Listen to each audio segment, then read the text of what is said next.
Well, tonight I'm going to be reading from my new book, Cassandra Speaks. And I did this last week, and it was really fun. It was really fun to connect with everybody. And so I'm doing it again tonight. Um, I don't know if you're like me, but I could use just a moment for us to all feel ourselves together as a community. Let's take a few breaths together. Such an intense time, isn't it? Let's uh, let's just take 3 breaths in. Another one. One more big breath and a sigh out.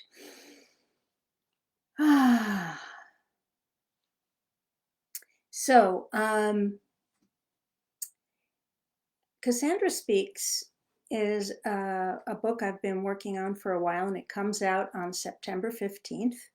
And the book is divided into 3 separate parts. The first part is called Origin Stories, and in it I talk about the stories that really have formed Western culture, everything from Adam and Eve to Greek myths to movies and literature. These stories stick to us. They still stick to us, even if we don't know what they are, even if we haven't read them in a long time. And uh, I take those stories, I retell them, and I make the question, what would have happened if women had been storytellers too?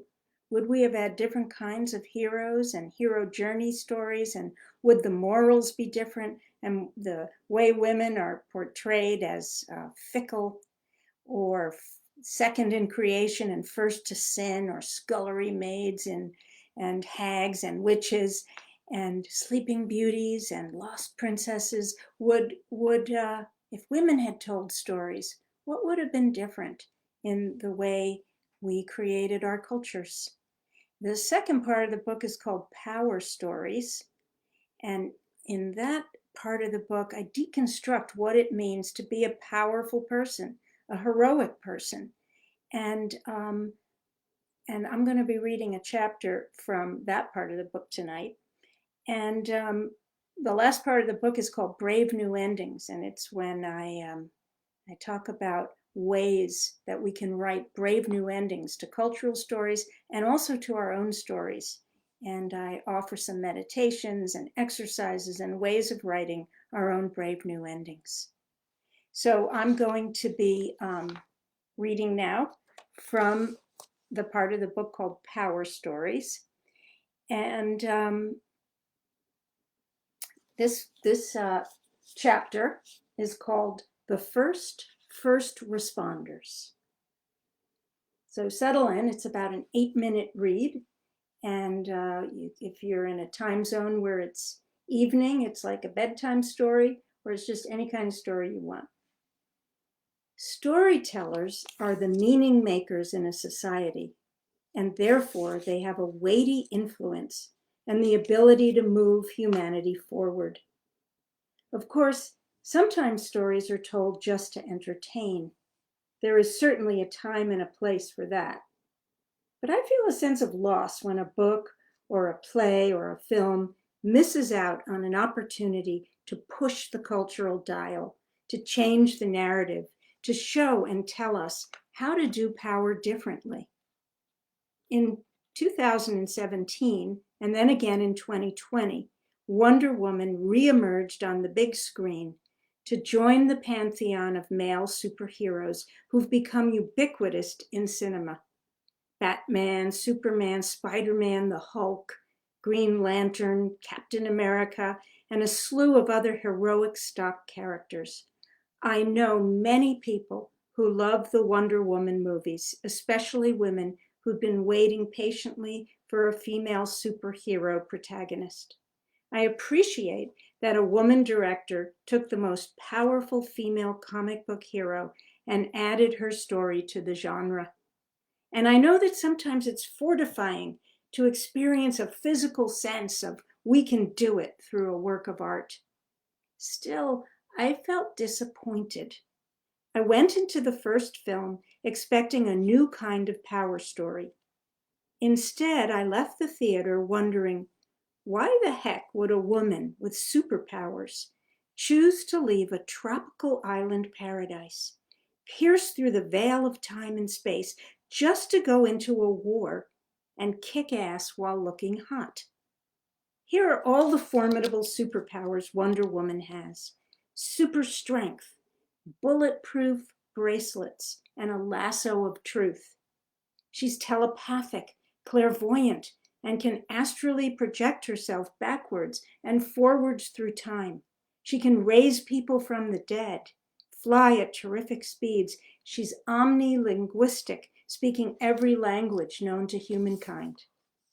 If you had those kind of powers, wouldn't you use them to do something other than march into a World War I battle and do hand-to-hand combat? Just her command of many languages puts her at an advantage to sit everyone down and talk some sense into them, not to mention the ability to go back in time, raise some pertinent folks from the dead, and change what led up to the war in the first place. But no, Wonder Woman used her superpowers to do power exactly the way it's always been done, to continue the fruitless pursuit of violence as a way to end violence, to perpetuate the narrative of winning versus losing. Some will say that she shows more empathy and remorse than other superheroes, but that hardly makes her a poster girl for doing power differently. Because what good is empathy or remorse if we don't actually change our basic behavior to match our elevated feelings? For millennia, women have honed the heart, empathy, intimacy, caretaking, communication. Now it's time to validate what we know and put it into action, into art, into education, into skills. But this is not what happens in Wonder Woman. Even on the all-female island where the movie franchise starts, the only power skill we see for the girls and women being taught is warfare. If I got to live on a tropical island with my friends who just happen to be magical goddesses, I don't think the only thing we would want to learn and teach is how to out-macho an adversary on the battlefield. I'd want to learn how to work through conflict before it turned into destructive behavior. That's really interesting to me because it's something I could use some help with, something humanity has never been skilled at, something new and different, hopeful and possible. Hell, if I had superpowers, I would leave that island only if I could strut onto the battlefield, I hope looking formidable and maybe a little hot, wave a wand, commence a weapons trade-in, heal everyone's wounds, feed them delicious food and wine, and forbid anyone to leave the table until we had hammered out how to share our resources in a just and equitable manner. I'd use my powers to help the adversaries tame their childish egos and commit to living wisely and tenderly together, and to have fun while doing so, to be full of gratitude just for being alive on this precious little earth. Does this sound like magical thinking? Well, yeah, Wonder Woman is magic. She could have done whatever she wanted. She did not have to conform to the same old jacked up, hyper-masculine storyline. I hope as the Wonder Woman franchise evolves that we'll see more sweeping and innovative changes to the storyline. And while we wait for that, all of us can tell new kinds of hero myths. Myth making involves language, images, music, words, sometimes only 140 characters. That's where we can start, using words deliberately. Recently, I've been repurposing some well-worn phrases. For example, the phrase first responder. We've been hearing that phrase a lot recently as brave men and women rush to those in need in fire and weather catastrophes and mass shootings and war zones. Their courage is worthy of our respect. But I've also been thinking about the people who work every day to avert catastrophes before they happen. Let's call these heroes the first responders. People who persist in difficult, often underpaid occupations and unheralded volunteer positions that quietly serve and heal and educate. People like school teachers and social workers.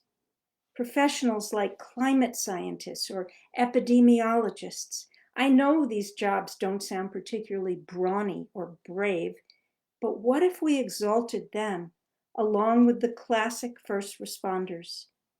And what about daycare providers and nurses and mediators?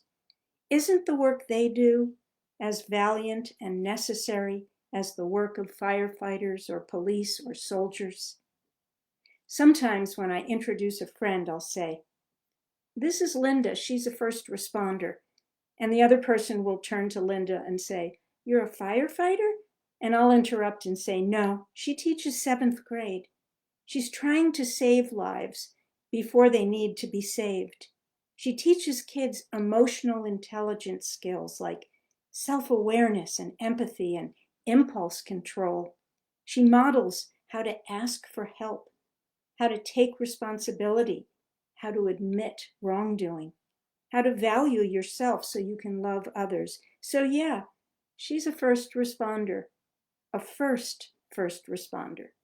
Sometimes the other person's eyes glaze over, but I persist.